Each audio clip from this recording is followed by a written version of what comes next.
The science is clear. The world is changing due to human activity.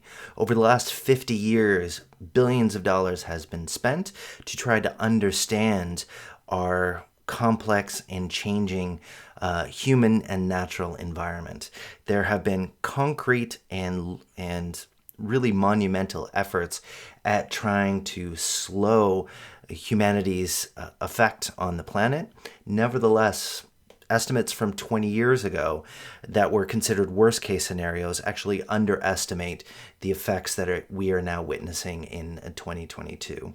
And I think while most of the research has been focused on trying to understand how the world is changing, there's been much less work looking at the political causes and effects of politics on the natural environment. And so I think today, the main puzzle that I want to focus on is why is the focus on what is likely to come rather than how we actually got here from a political lens? Why has climate change been politicized? Was that process inevitable, and what effects does that have on countries' efforts to mitigate or to adapt to the changing environment?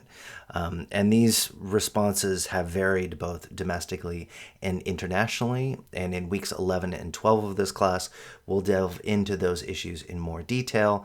But I really want to kind of focus on today the understanding the political lens, how we actually got here, and why there's more research on earth science rather than the political science aspects of this. Today, I want to focus on four main areas: our changing human relationship to the environment, the nature and size of the climate anomalies we have seen over the last 20 or 30 years, the relationships between climate and conflict, and a specific case study of Venezuela. And in this class, we are now in week 4, and we've had a solid foundation of the economic and political explanations for the causes of conflict. And in this week, we're going to look at how environmental factors have potentially direct and indirect relationships to the likelihood that a society or a country experiences conflict.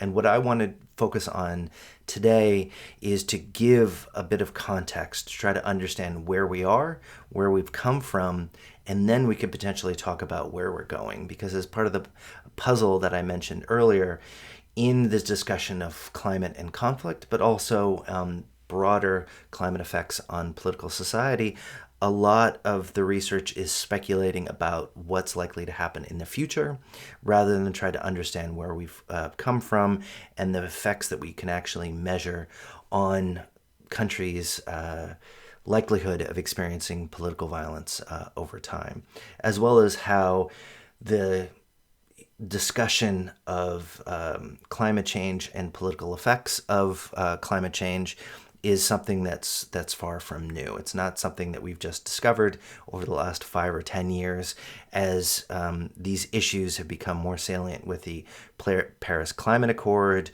with headlines talking about natural disasters in the newspapers around the world. But going back 50 years to 1972 with the UN's first meeting, first conference on the human environment, and then the 1992 Earth Summit.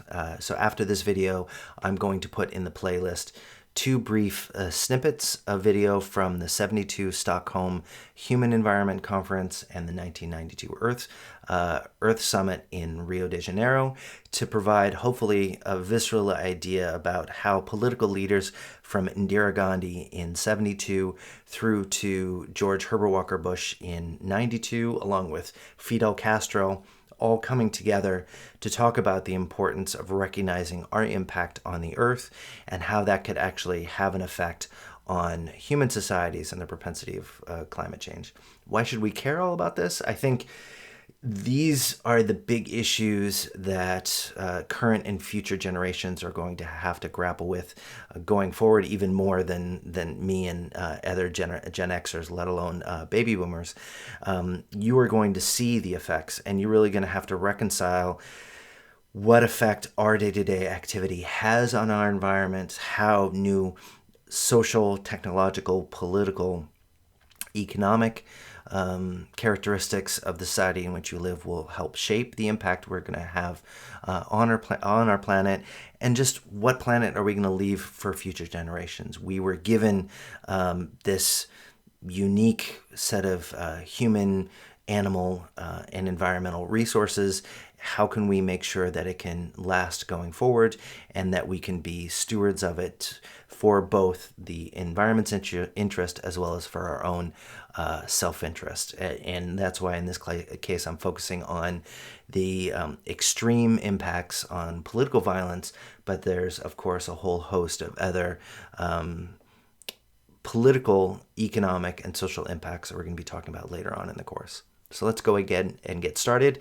Take a look at those historical throwback videos, seeing where we were 50 years ago, 30 years ago, and then we can get started talking about where we are today, how the climate has changed, what effects that's having on political society, including on the probability of conflict. So let's go ahead and get started.